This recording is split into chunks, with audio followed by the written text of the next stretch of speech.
Good evening, everybody. Glad everybody made it out. I tried to guilt trip as many people as I could into being here tonight. Yes. Maybe we'll have to start doing that every week. Get more of them here. But we had a great weekend at Riot. We had a good weekend at Riot. We didn't have a lot of kids. We had a small group, but sometimes a smaller group, you can get more in depth with them. You can do more almost one-on-one type stuff. And so it was a really good weekend at Riot. And we discussed a lot of good things. But tonight, we're going to start in Daniel. I'm going to start in Daniel chapter 3, if you want to turn there. I'm not going to read a lot of the verses. I'm going to tell a little story first. But Becca's always wanting me to title. She'll call me the next day or something, and she'll, what was the title of your message? So I kind of made a title today. So, Becca, when you watch this, you'll know you got a title. You won't have to call me. Don't be afraid of the fire. Right? It's a story. I'm going to start in Daniel. We're not going to end there. It's not where it's to get started, right? And it's a really famous story. It's one of my favorite stories in the Bible. I get excited just thinking about it.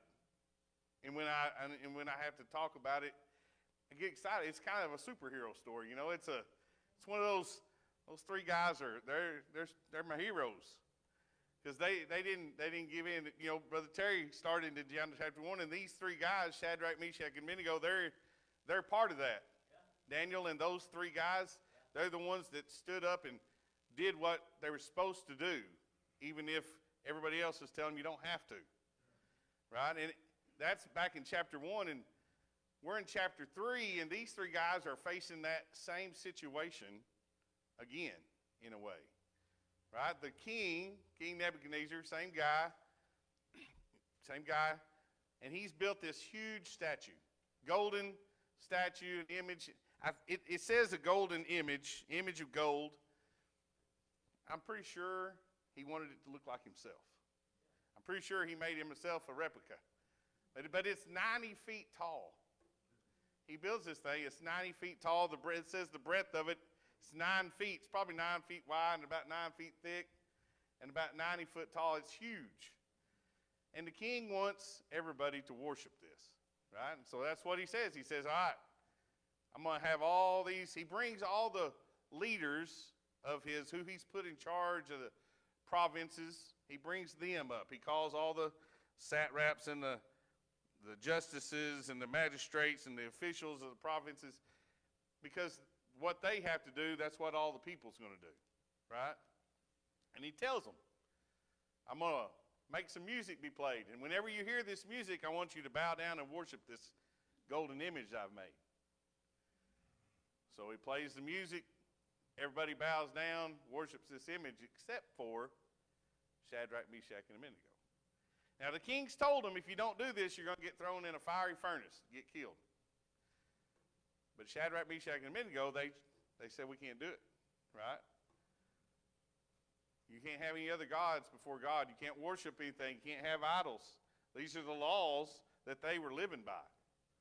Yeah. Right? You can't do that.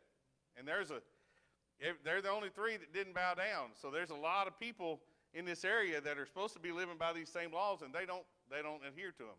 They're too scared, right? They're too worried about that fire. They're afraid of the fire, right? That's one of the reasons we're going to get there in a little bit. You're going to understand why I've titled this lesson, Don't Be Afraid of the Fire, when we get to the end. But they make that choice to do the right thing no matter what, okay? They make that choice. And lo and behold, there's some guys, they go run into the king. Now, the king doesn't have a clue that they've done this. And unless these guys go up there and tell him, he's not going to know. Right?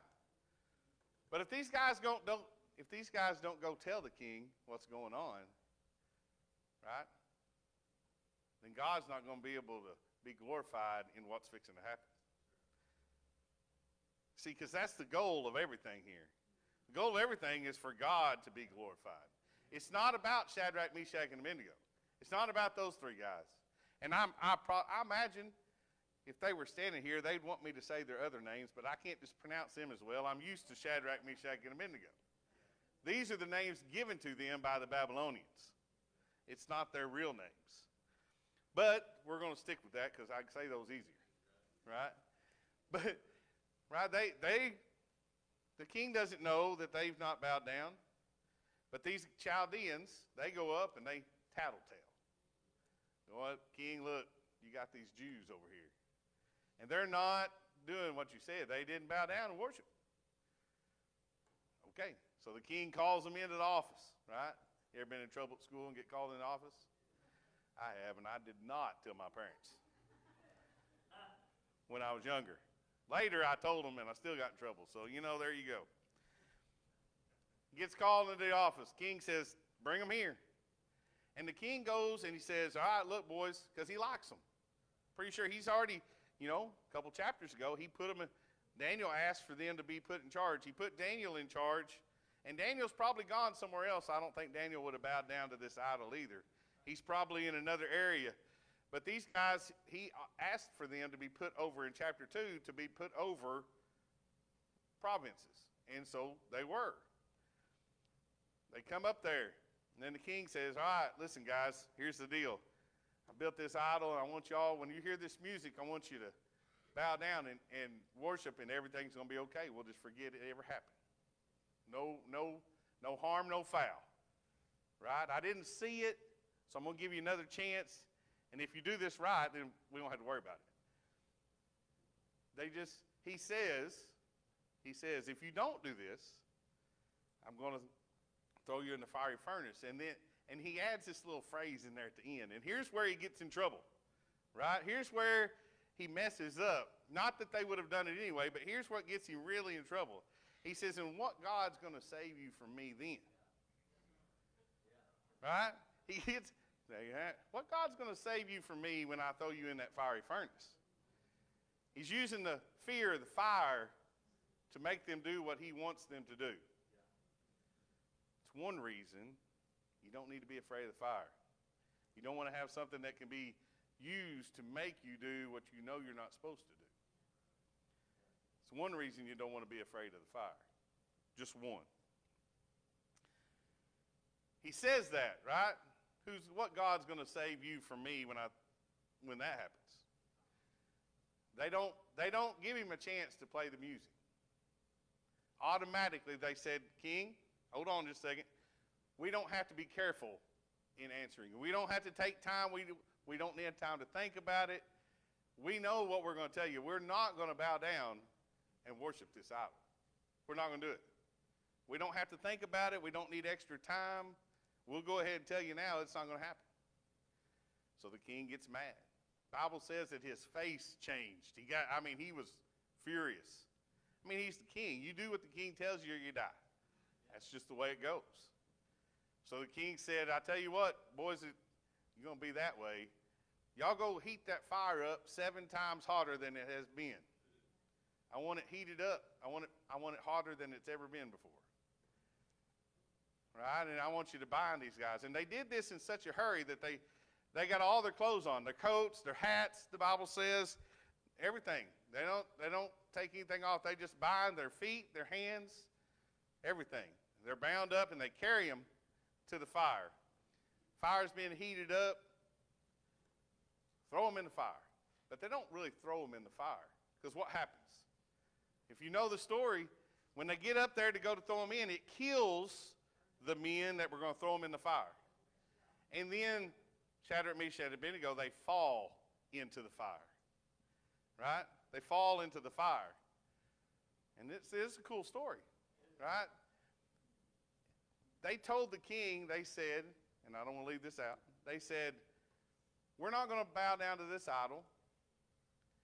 Our God is able to save us. And he will. But even if he doesn't, we're still not going to bow down. Even if he doesn't do this, even if he doesn't save us, even if we die in this fire, we're not going to be afraid of the fire. We're going to worship God. We're going to only worship God. So they fall into the furnace. And the king, he's up there where he can see down in there. And a little while later, he looks in there and he says, didn't we throw 3 men bound into the fire? Yeah. Well, why do I see 4 men loose walking around in there, and one looks like the Son of God? Right? And the story, and there's some important stuff here, right? Because this is a great story, but we're going to focus on the fire part. We're focused on the fire. Don't forget that. The fire, it had a purpose. Number one, God could have saved them before they were taken to the door of the furnace and fell in. He could have put the fire out. He could have changed the king's mind. He could any number of things. You can make a whole long list. If you can think it, God could have done it if he'd wanted to. He could have stopped any of this from happening. Didn't have to go in that fire. But the fire, number one, first it killed the people that put them in there. It didn't kill them. Didn't burn their clothes. When they came out of the fire, remember it says that it didn't hurt their bodies. It didn't hurt their clothes. They didn't even smell like they'd been in a fire. But what did they not have anymore? They didn't have the bonds anymore. They weren't bound up. The fire took away the bonds. The fire took away what was hindering them. They were walking around freely in that fire. And another great thing about this part is they didn't, when the bonds fell off and Jesus, he's with them in there, they don't just jump out of the furnace. The king, they just stay in there. The king's got to go down to the door and holler for them and say, hey, y'all need to come out of there. And then they came out. Right? They just stayed in the fire. They're loose. It's not burning them. Why don't you crawl out? Because you're in there with Jesus. And the fire is not something to be afraid of. And that's not the main. I wanted to get started with that, number one, because I love the story. It's just a great story, right? But it's the fire that's what I want to focus on, right? I want to read a few verses in some other areas. I want to read Psalms 66:10 first.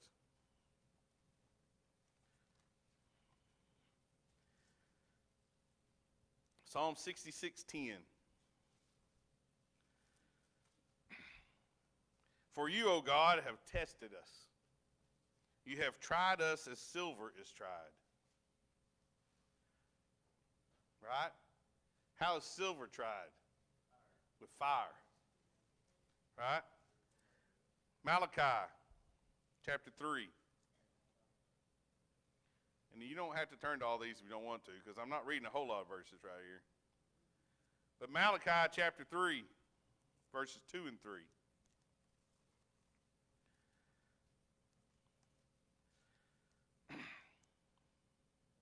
But who can endure the day of his coming? And who can stand when he appears? For he is like a refiner's fire, and like fuller's soap. He will sit as a refiner and a purifier of silver, and he will purify the sons of Levi and refine them like gold and silver. God is a refiner. God is a refiner, where he has a fire. Right? 1 Peter. Go to the New Testament for a minute. 1 Peter chapter 4.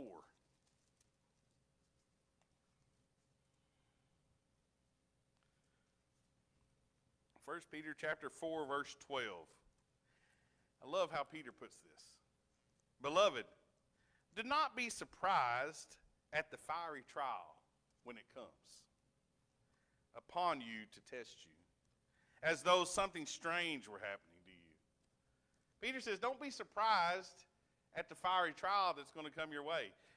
Shadrach, Meshach, and Abednego were not surprised by the fiery furnace. They knew it was there. The king warned them ahead of time that if you don't do this, there's the fiery furnace.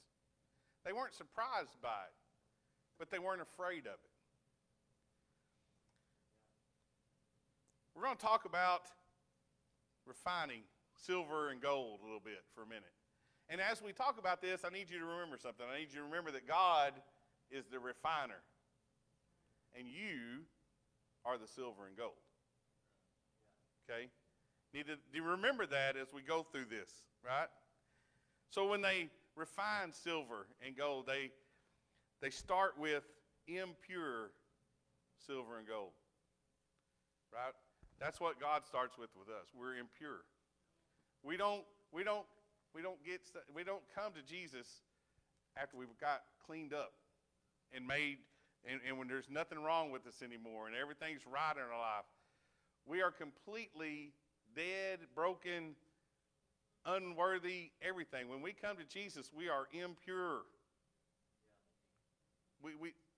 It doesn't work the other way, right? He's not asking you to get ready, to get right, and then come to him. He wants you to come to him, and then he's going to refine you. He's the refiner. We are the silver and gold. They take the silver and gold, and the purpose is to remove the impurities. That's the refiner's job. His job is to remove the impurities from the silver and the gold. Right? This process involves fire. It involves fire. Nowadays, there's other processes, but it's still going to get really hot, right? Electro something. There's a big word for it. I'm not sure. Rick might even be able to tell you what it is, but they got 2 or 3 other. You can do it with acid. You can do it with, but it creates a chemical process, and it's going to heat that stuff up to get rid of those impurities. But in the days when they knew what to write about, they refined silver using fire. These process it involves fire and in close attention of the smith or the refiner. God is paying close attention to you while he refines you, while he helps get rid of the impurities, right? It's not a fast process. Sometimes it's slow, right? Because he has to, what they do is they put the ore in the fire to burn out some of the impurities, and then they take it out and they shape it and they mold it, and then they put it back in the fire. More impurities burn off. They take it out, they shape it, they form it, they put it back in. They repeat this process over and over until the impurities are out. How do they know when it's done, right? How does the refiner know when he's done refining the silver? What is he looking for? He knows when the silver, he can see his reflection in it. Same thing with us. When God's refining us, shaping us, molding us, he knows he's only done when he can see his reflection in us. We're supposed to be like Jesus. That's the whole goal of the whole thing. We're to be, he's molding us into his son, the image of his son. That's what this purpose is, because it brings glory to him.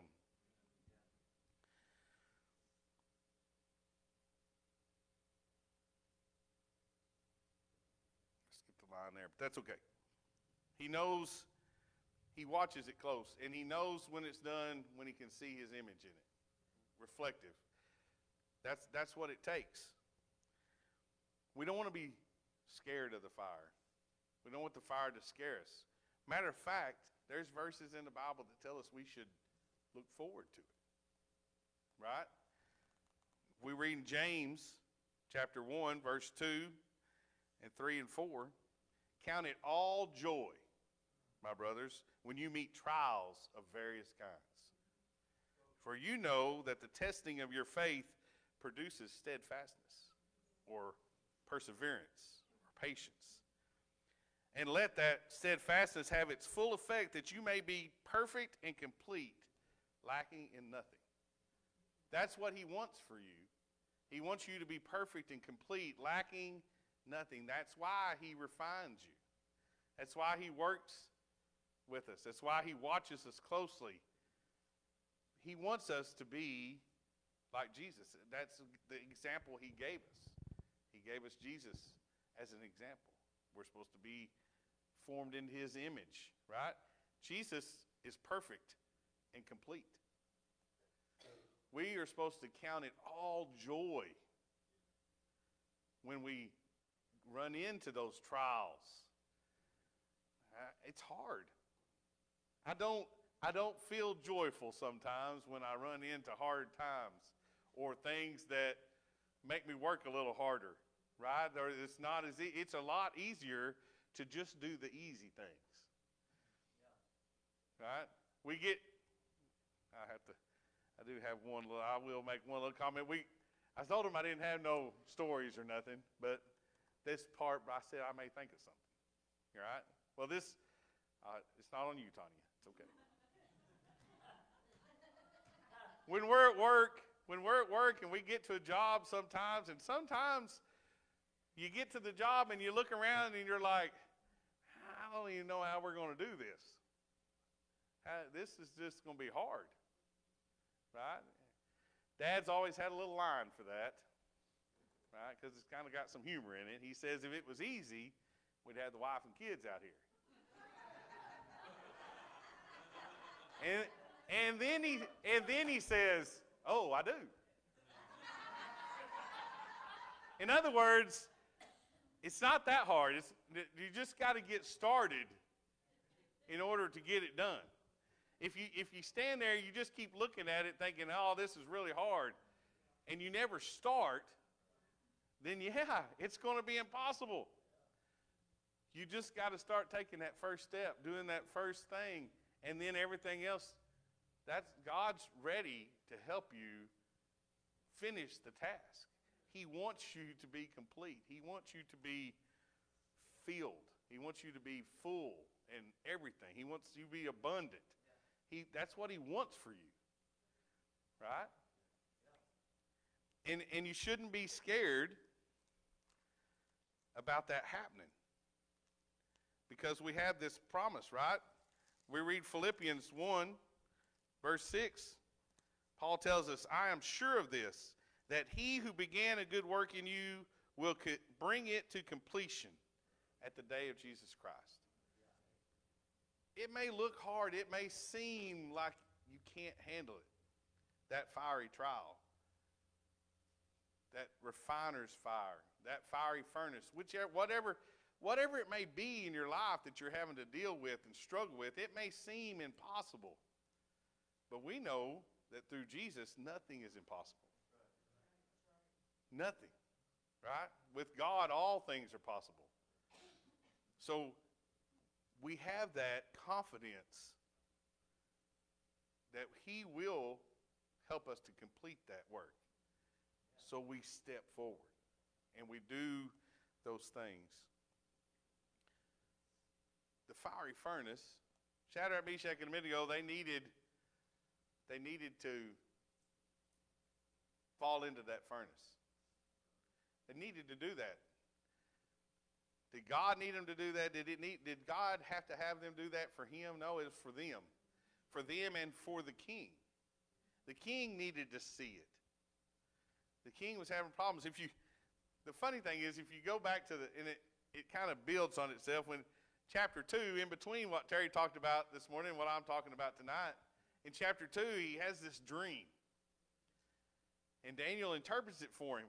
And it's telling him how great a king he is. And how great his kingdom is. And he even tells him about the kingdoms that are to come. And the king's hearing this, and he's just, he's thinking, man, your God, he's got me set up. I'm ruling the world. Nobody's above me. Right? And then he goes and builds that statue, and all these things happen. And I'm not going to go into it, but you need to read chapter 4. Because then, right, he makes some confessions about some things, right? The king has to say, I'm going to tell you some stuff I messed up on. And here's what happened to me. But don't be afraid of the fire. Jesus was in the fire with them, right? God's the refiner, but he ain't sitting outside the fire holding you in there. He's inside the fire with you. He's not outside the fire letting you go through this on your own. He is in there with you. That's what Jesus was in the fiery furnace. And the king didn't order Jesus to come out. He didn't order that fourth man out. He just said, hey, Shadrach, Meshach, and Abednego, I need y'all to come on out of this furnace. Right? And they did. But that probably wasn't easy for them. You know, I mean, if you're in, even though you're in the furnace, you're not burning, but you're with Jesus. Why would you want to come out? Right? But he's in there with them. But the whole purpose was to bring glory to God, which was you finish the chapter, right? That's the great thing about what God does. God does what's needed when it's needed, but it's all about God. It's to bring him glory. It wasn't to bring, now Shadrach, Meshach, and Abednego, they did get promoted. They wasn't, but God is the one who got the glory, right? Yeah. At the end of this, Nebuchadnezzar answered and said, blessed be the God of Shadrach, Meshach, and Abednego, who has sent his angel and delivered his servants who trusted in him, and set aside the king's command, and yielded up their bodies rather than serve and worship any god except their own. Therefore, I make a decree, any people, nation, or language that speaks anything against the God of Shadrach, Meshach, and Abednego shall be torn limb from limb, and their houses laid in ruins, for there is no other God who is able to rescue in this way. And that's just the truth. It took this for that king to see it. But nobody else, there is no God that can rescue like our God. There is no other God. Our God is it. He is the one. We're the only one that we're supposed to worship, no matter who people create. And that's what King Nebuchadnezzar did. He created an image. He created an idol for them to worship. We can't pay attention to that. We have to know what God's word says so that we won't get caught thinking wrongly and worship the wrong thing. We need to know who God is, what he's done, and why we are to worship him. So this week, as you go about your fiery trials, whatever difficult situation arises, don't be scared of the fire. Remember that God is going to use everything. He didn't start the fire in the furnace. He didn't set it up, but he took control of it. It only did what he wanted it to do. It got rid of their bonds, but it didn't touch them. It got rid of what they didn't need, what was hindering them, but it left them alone. God, he may not start the fire that you're going to be in, but he can control it. He can help it to be used for your good. All things work together for good for those that love the Lord, the called according to his purpose. So remember that this week as you go about doing your daily task.